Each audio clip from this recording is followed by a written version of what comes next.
bonjour les amis, alors nous continuons notre lecture du Lévitique, on est toujours au chapitre 21, on passe au paragraphe un peu suivant, qui est le paragraphe 16 à 23 pour parler maintenant d'une autre exigence concernant les prêtres et le clergé, qui est une certaine beauté physique. Et oui, à l'époque.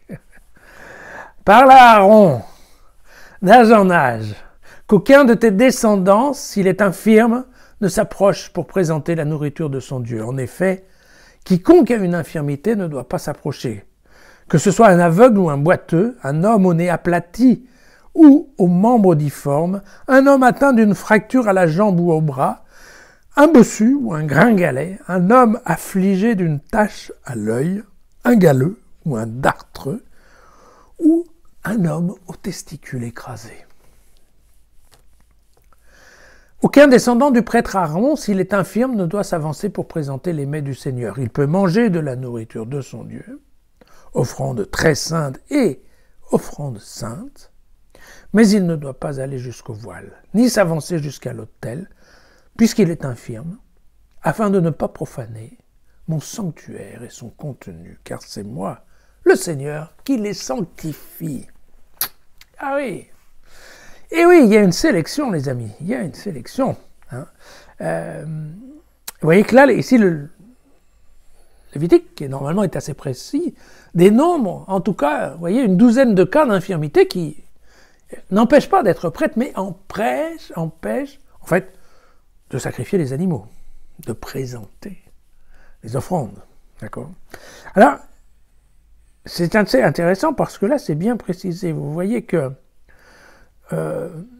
les prêtres dotés de cette infirmité restent des prêtres. Ils ne sont pas devenus impurs, puisque vous voyez qu'ils ont le droit de manger les offrandes saintes et très saintes. Donc, à partir du moment où, effectivement, ils ont le droit au sacrifice, enfin au reste des sacrifices, on peut en déduire qu'effectivement, ils sont purs, ils ont le droit de vivre, en tout cas dans l'enceinte. Voilà. Mais par contre, ils n'ont pas le droit de présenter, donc de sacrifier les animaux. Vous voyez ? Et c'est assez intéressant aussi parce que c'est quelque chose dont je vous reparlerai à la fin du Lévitique, mais on se rend bien compte, il y a toujours un mapping, comme on dit maintenant, c'est en fait une définition de zone géographique qui correspond à la définition du degré de sainteté. Donc vous voyez que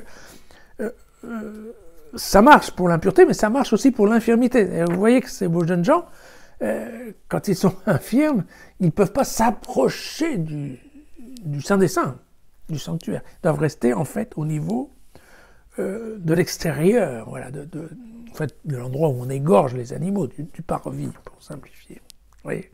Et donc, il y a toujours dans le Lévitique une question de définition du lieu. Ça, c'est très important. Voilà. Alors,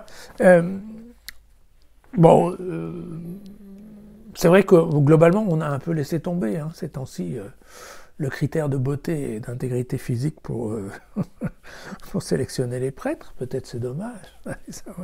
Mais pourquoi on peut se demander pourquoi une personne infirme, sans aller jusqu'au testicule écrasé, mais avoir une tache dans l'œil, en quoi cela pourrait-il bien empêcher un prêtre d'offrir un sacrifice à Dieu? Eh bien, tout simplement parce que il existe, même, typiquement, vous allez voir ici, c'est dans le livre Daniel, il existe des textes qui définissent qu'en effet, pour les rois, les serviteurs qui s'approchent des rois et qui les servent à table doivent être esthétiquement, physiquement, d'une parfaite intégrité. Et donc, voilà, je vous lis le texte. Puis le roi ordonna à Ashphénaz, le chef de son personnel, d'amener quelques fils d'Israël, tant de la descendance royale que des familles nobles, des garçons en qui il n'y eut aucun défaut, beaux à voir, instruits en toute sagesse, experts en savoir, comprenant la science et ayant en eux de la vigueur, pour qu'ils se tiennent dans le palais du roi et qu'on leur enseigne la littérature et la langue des Chaldéens. Ouais, voilà. Et alors, c'est évident que ce qui est valable pour les rois, a fortiori, c'est aussi valable pour Dieu. À bientôt. À demain, j'espère.